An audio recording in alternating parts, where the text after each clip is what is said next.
प्रयाग वहां श्री ब्रह्मा जी यज्ञ करते हैं। एक बड़ा यज्ञ किया, उस यज्ञ में बुला लिया भगवान शिव को भी और दक्ष को भी। सोचा यहीं पर दोनों में समझौता भी करा दे। अब वहां शिव जी पहले आ गए, दक्ष बाद में आए, वीआईपी लोग बाद में आते हैं। और दक्ष आए तो सभी उठकर खड़े हो गए, लेकिन भगवान शिव खड़े नहीं हुए, क्योंकि वो अपनी आसन पर बैठे थे, अधमूडी आंखें थी, अर्ध समाधि में रहते हैं, जप कर रहे थे। दक्ष ने कहा कि बताओ, सबने मेरे आने पर उठकर प्रणाम किया और ये मेरा दामाद है और जानबूझकर इसने मेरी अवहेलना की, मेरा अपमान किया, सभा में किया, लोग क्या सोचेंगे। दक्ष बरसने लगे, बिगड़ गए, आपा खो दिया उन्होंने। शिव जी ने मन ही मन कहा किसी और से कि प्रणाम तो मैंने भी किया, दक्ष जानकर नहीं किया। इनके अंदर भगवान है, जो भगवान मेरे स्वामी है वो सबके अंदर है, इसलिए उन भगवान को ही मैं प्रणाम करता हूँ। कोई आता है तो इसलिए मैंने भगवान जानकर प्रणाम किया। दक्ष को है कि भगवान जानकर नहीं, अपना पिता समझकर प्रणाम करो। दक्ष ने बहुत गालियां दी, बहुत शाप दिए, भगवान शिव ने कुछ नहीं कहा। लेकिन जब बहुत गालियां दी तो शास्त्र का सिद्धांत है, हरिहर निंदा सुनाई जो काना, कोई पाप गोघात समाना। हरि माने भगवान विष्णु और हर माने भगवान शिव। एक गुरु है, एक इष्ट है। इनमें से किसी की, भगवान की, वेद की, गुरु की, संत की, गाय की कोई निंदा करे तो होई पाप गोघात समाना। गोघात सबसे बड़ा दोष है, ब्रह्मघात, गोघात, राष्ट्रघात, शास्त्रघात, ये सब सबसे बड़े दोष हैं। इसके बराबर पाप होता है। करना क्या चाहिए? कहा काटी कास जीभ जो बसाई, बस चले तो उसकी जीभ काट दो। गर्दन काटने का फतवा नहीं, लेकिन जीभ काटने का है। काटी कास जीभ जो बसाई, श्रवण मूढ़ चलिए पराई। और यदि ऐसा बस नहीं है, उसकी जीभ नहीं काट सकते, चुप नहीं करा सकते, जीभ काटना माने जीभ ही काट देना ऐसा नहीं, अकाट्य तर्कों से, युक्तियों से उसकी बोली बंद कर देना, ये भी है। तो इसलिए श्रवण मोदिनत चलिए पराई, यदि उसको चुप नहीं करा सकते, उसकी वाणी बंद नहीं करा सकते, तो कानों को मूंद कर वहां से पराई माने बहुत तेज दौड़कर भागना चाहिए, ताकि वो कम से कम हम सुने नहीं। ऐसा सिद्धांत है। तो भगवान शिव की ओर से नंदीश्वर, जो नंदी हैं, प्रधान गण भगवान शिव के, उन्होंने मोर्चा संभाला और उन्होंने दक्ष को शाप दिया।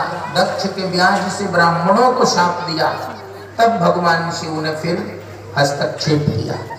नंदी से कहा कि आपको मालूम है कि कोई शाप मेरे ऊपर नहीं लगता, और एक व्यक्ति के गलती के कारण आपने पूरी ब्राह्मण जाति को शाप दे दिया कि तत्व ज्ञान से ये विरहित रहे, भाषण जितना करें लेकिन इनको तत्व ज्ञान नहीं। तो जो वेदों के मंत्रों से पूजा कराते हैं, पाठ कराते हैं, अनुष्ठान करते हैं, वे तो भगवत स्वरूप हो जाए, तुरंत तत्वबोध हो जाए, लेकिन वे भी दीनहीन बने रहते हैं। क्यों? शाप है महानंदी का, क्योंकि इन लोगों ने शिव के साथ द्रोह किया। ये शाप तभी मिटता है जब ये ब्राह्मण शिव की पूजा करें। भगवान शिव की पूजा करने से तत्व की प्राप्ति होती है, तत्वबोध होता है, और फिर तो ये अनुष्ठान, यजमानों का अनुष्ठान करते करते ही हम तत्वज्ञ हो जाते हैं और लक्ष्य को प्राप्त कर लेते हैं। तो भगवान शिव ने नंदी को चुप कराया। दक्ष का मिजाज खराब हो गया, ब्रह्मा जी के यज्ञ में रंग में भंग पड़ गई। दक्ष ने कहा, मन में सोचा कि अब मैं यज्ञ करूंगा और उसमें इनको नहीं बुलाऊंगा। दक्ष चले गए यज्ञ करने, शिव जी समाधि में है। दक्ष ने जितने देवताओं को बुलाया था, गंधर्वों को, चारणों को, ऋषियों को, सबको कहा था कि कैलाश की परिक्रमा करते हुए आना। अब सब विमान कैलाश पर मंडराने लगे। सती जग गई। सती ने भगवान शिव से पूछा कि ये सब कहाँ जा रहे हैं? शिव जी ने कहा, आपके पिता के यहाँ जा रहे हैं। तो सती ने कहा, हम लोग कब चलने वाले हैं? शिव जी ने कहा, मुझे तो वो देखना भी नहीं चाहते, तो मैं तो जाऊंगा नहीं। अरे ऐसा कैसे होगा, आपको चलना ही पड़ेगा। ऐसे स्त्रियां जिद करने लगती हैं कभी कभी, और ना समझे की सीमा हो जाती है। शिव जी ने समझाया कि आपको भी नहीं जाना है, आपका जाना ठीक नहीं है, लेकिन हमेशा एक स्त्री मनोविज्ञान है पुरानी स्त्रियों का कि वो पतियों के सुझाव पर अपने मायके को वरीयता देती हैं, पिता को वरीयता देती हैं। मायके वाले उनको बहुत तवज्जो नहीं देंगे, वजन नहीं देंगे, तब भी उसका पक्ष ज्यादा लेंगी और पति को बेवकूफी समझेंगे। ये भी है। अब सती ने कहा कि ऐसे कैसे होगा, आप नहीं चलेंगे ये भी नहीं होगा, और मैं तो चलूंगी ही, आपको लेकर चलूंगी। शिव जी ने कहा कि मैं बिल्कुल तदप विरोध मान जह कोई, कहाँ गए कल्याण न होई, मैं तो नहीं जाऊंगा। आप चूंकि वचनबद्ध हैं, विवाह के समय सप्तपदी होती है, 7 वचन कन्या के और 5 वर के होते हैं। ये हमारे यहाँ होते हैं। उसमें वर ने कन्या के वचन को माना है, जो ये कहेंगी वो करूँगा, ऐसा भी है। इनको पिता के घर जाने में, धर्म करने में कहीं रोक नहीं गई, तो आप जा सकती हैं, आपके जाने की व्यवस्था हो जाए। तो प्रमुख रुद्र गणों को लगा दिया साथ में, इनको देखना। और वहां जब गई तो दक्ष ने दूर से ही सती को देखा तो पूरा शरीर उनका जलकर काला हो गया। अपनी बेटी है, लेकिन ईगो क्लैश है इतना बड़ा कि अपनी बेटी को, अपनी दुहिता शरीर से उत्पन्न बेटी को, जो लाडली बेटी है, सबसे छोटी बेटी है, और उसको देखते ही सती ही बिलोक जरे सब गाता, सारा शरीर जल गया, काला पड़ गया, देखा तक नहीं, मुंह घुमा लिया, आंखें फेर गई। तब सती को ध्यान में आया कि मैंने पति की अवमानना की है, जो तीनों लोकों के गुरु हैं, उनकी बात मैंने नहीं मानी है, और उन्होंने कहा कि कहाँ गए कल्याण न होई, वही घटना यहाँ होने लगी। थोड़ी और आगे गई तो भगिनी मिली बहुत मुस्काता, जितनी बहनें उनकी आई थी वो सब मुस्कुरा रही है। वर्णों की भी एक बीमारी है, विवाह नहीं हुआ है तो बहुत प्रेम, और विवाह हो गया तो बहुत हार्ड कंपटीशन, वो बड़ी कि मैं बड़ी, उसका पति अच्छा कि मेरा अच्छा, ये दिखाने लगती है। 2 बहनें एक साथ अपने मायके में थी, कोई आयोजन रहा होगा, तो एक ने ऐन मौके पर अपने पर्स से निकालकर 2 अंगूठियां अपने पति को पहनाई, तो दूसरी ने बाकायदा सूटकेस खोल दिया और उसमें अपनी भी अंगूठियों को उसने निकालकर 6 पहनाए। पति पहन नहीं रहा है, लेकिन वो कह रही है कि 6 पहनो, नहीं तो यहाँ लोग कहेंगे गांव वाले हमारे कि इसके पति को अंगूठी नहीं, बहुत कमजोर है। उसने 2 पहनाया तो इसने क्या किया, उसी समय 6 पहना। अब उसकी अट नहीं रही थी, साइज अलग अलग, तो एक ही उंगली में 3, इसमें 3 से, और 12 बजे रात में 2 अंगूठी गिर गई। गिरना ही था, ये दिखावा में तो यही सब होता है ना, ये भी होता है। अब पूरा गांव ढूंढने लगा लेकिन नहीं मिली, तो कंपटीशन से बचना चाहिए। सागर भले ही मिली एक माता, भगिनी मिली बहुत मुस्कुराता, सारी बहनें मुस्कुराते हुए मिल रही हैं।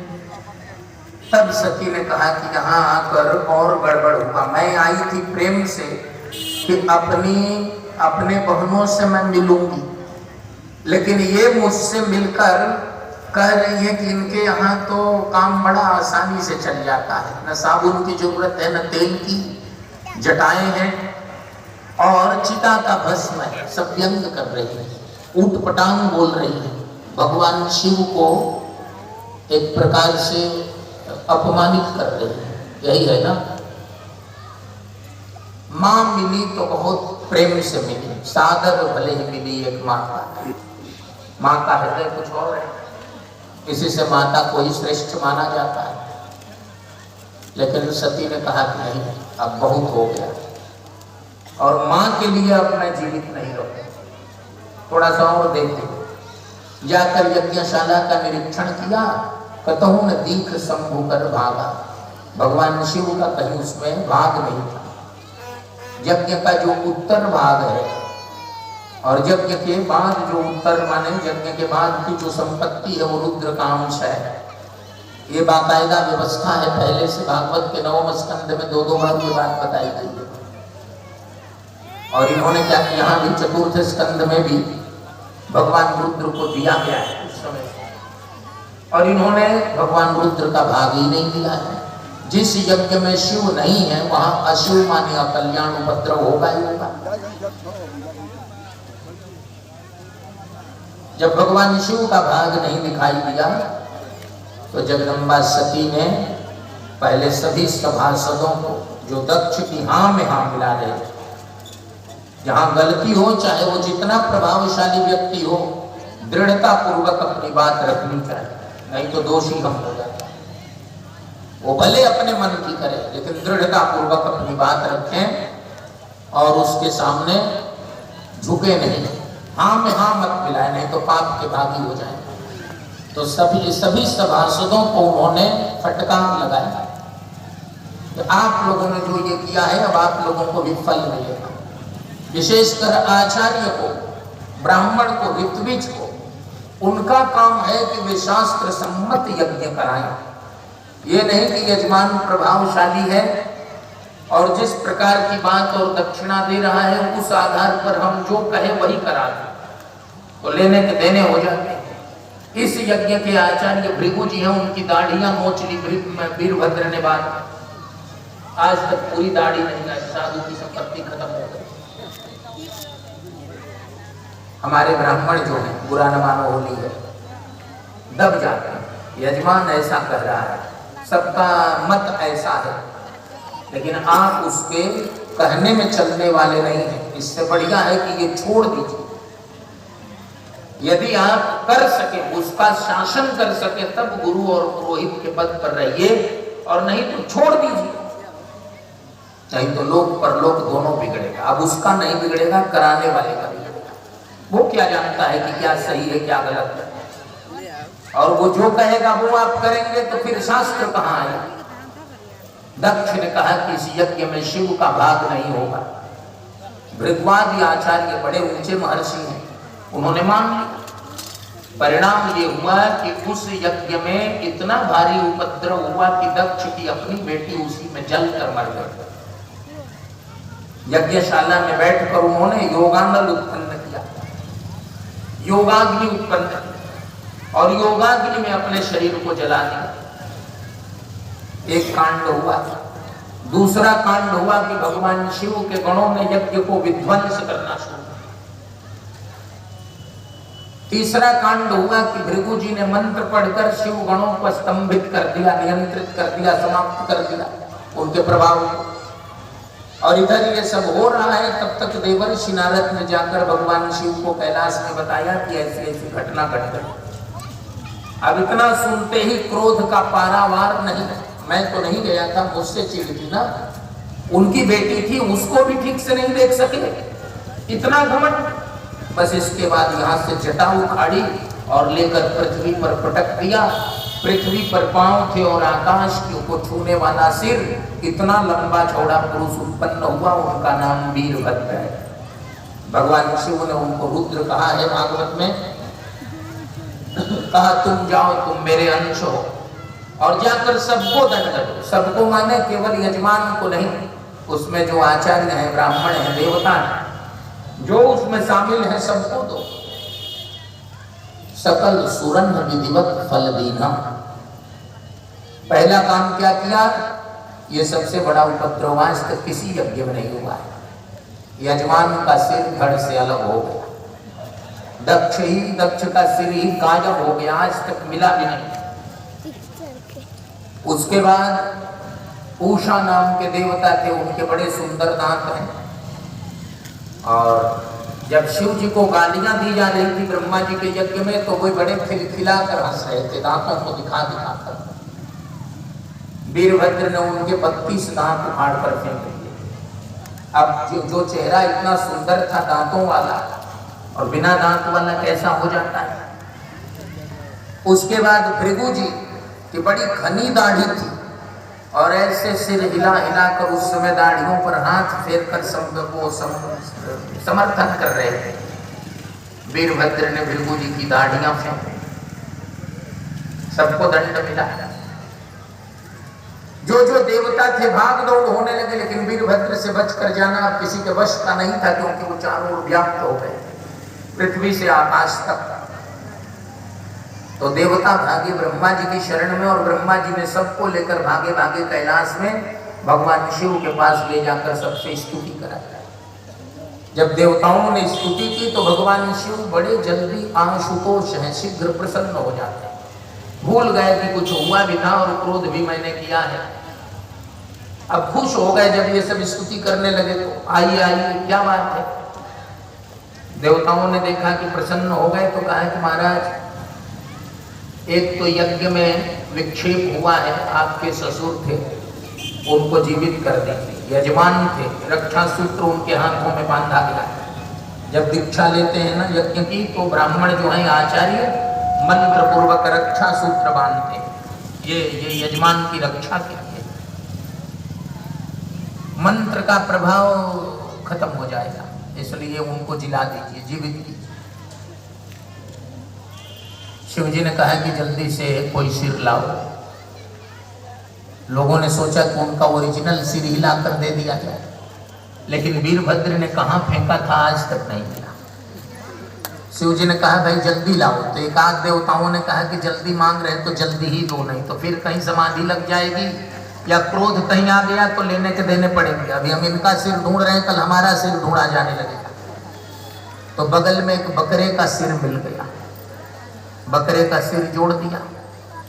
एक ने कहा कि बकरे का सिर जोड़ना ठीक नहीं है, दूसरे ने कान में कहा कि जब अपने बेटे में हाथी का सिर जोड़ दिया है तो इसमें बकरे का भी जोड़कर जीवित कर दें, यही बहुत है, ज्यादा चक्कर में मत पड़ो। भृगु जी ने कहा कि महाराज मेरी दाढ़ियां खत्म हो गई हैं, साधु की संपत्ति यही है, और बड़ी सघन थी, रख रखाव थी, बहुत लोग अपने बालों का रख रखाव रखते हैं। इसी में एक लड़का गया, बीएमपी का कांस्टेबल था, वो हेयर ट्रांसप्लांट कराने। अब सब नए नए हैं, अखबारों में विज्ञापन देते हैं, और उसने कर दिया। कोई नया व्यक्ति, अनक्वालिफाइड व्यक्ति मर गया अगले ही दिन, बड़ी खबर बनी है, कल खबर थी, आज उसका विश्लेषण भी है। कई डॉक्टरों ने बताया है ज़्यादा रख रखाव के चक्कर में गड़बड़ भी हो जाता है। बहुत लोगों ने दांत लगवाए, वो सेट कराने वाले, निकालने वाले नहीं। अब इतनी दर्द कि 2-2 साल तक न पानी पी पाए न खा पाए, क्या फायदा। सबको सूट नहीं करता है, किसी किसी को किया, किसी को नहीं किया। ये निकालने वाला है तो कम से कम जब वो दर्द करेगा निकाल देंगे, पहनना बहुत जरूरी नहीं है। लेकिन जब इसमें लगवा लिया, यहाँ से मुंबई तक कई डॉक्टरों के यहाँ आए गए, और मसूढ़े की इतनी ठुकाई हुई जितनी कहीं नहीं होती है। क्या कहा, क्या फायदा। तो रख रखाव के चक्कर में ज्यादा नहीं। भृगु जी ने कहा कि मेरी दाढ़ी, शिव जी ने कहा कि साइड से कुछ आ जाएंगी 2-4, अब उस तरह से होना मुश्किल है। पूषा ने कहा कि महाराज मेरे दांत भी मिल जाते। शिव जी ने कहा कि दूसरे देवताओं के दांतों से काम कर लेना, अब तुम्हारे दांत मिलने वाले नहीं। कहाँ, सिर नहीं मिल रहा है, दाढ़ी नहीं मिल रही है, तो दांत तो और छोटे हैं, कहाँ मिलेंगे, कौन ढूंढेगा। अब ये सब ऐसे हुए कि जिन्होंने शिव का विरोध किया उनके जीवन में ऐसा चिन्ह बन गया कि कोई देखने से ही समझ जाता है कि ये सब शिव विरोधी है ना। इसलिए कभी शिव का विरोध नहीं करना चाहिए। दक्ष ने यज्ञ पूरा किया किसी तरह से। दक्ष यज्ञ का विध्वंस हुआ था, बाद में फिर शुरू करके पूरा किया। उसके बाद वो बकरे के सिर में आ गए। बकरे की बोली बोलते हैं, बहुत लोग मंदिरों में जाते हैं तो वैसे ही बोलने लगते हैं, अरे भाई दक्ष का सिर बकरे का हो गया था, वो बकरे की बोली में स्तुति करते हैं। आप बढ़िया से बोलिए, आपको क्या जरूरत है उस तरह से बोलने की, यहाँ दबा कर बोलते हैं, क्या जरूरत है, अनावश्यक। एक पूछ रहा था कि शिव तांडव स्तोत्र का पाठ करूं तो कैसा रहेगा। हमने कहा क्यों, कहा वो रावण ने किया है, रावण बनना है तुम्हें, अरे तुम रुद्राष्टकम का पाठ करो, शिव तांडव के फेरे में क्यों पड़े हो, तुम रुद्राष्टकम का पाठ करो। वो सही है। पंचाक्षर जो मंत्र है उसका पाठ करो। नागेंद्र हाराय त्रिलोचनाय भस्मांगरागाय महेश्वराय नित्याय शुद्धाय दिगंबराय तस्मै नकाराय नमः शिवाय। शिव तांडव पढ़ने की क्या जरूरत है? रावण बनने की कोशिश मत करो। लेकिन यहाँ कोई रावण से नीचे अपने को समझता भी नहीं है। वही पाठ करेंगे, दूसरा नहीं करेंगे। जो गोस्वामी तुलसीदास जी ने स्तुति की वो कीजिए, वो अच्छा रहेगा। उससे पाप ताप संताप ये सब मिटेंगे। नमामि शमीशान निर्वाण रूपम विभुम व्यापकम ब्रह्म वेद स्वरूपम, ये कीजिए। तो दक्ष ने बाद में दक्ष ने आराम से, कोई दिक्कत नहीं।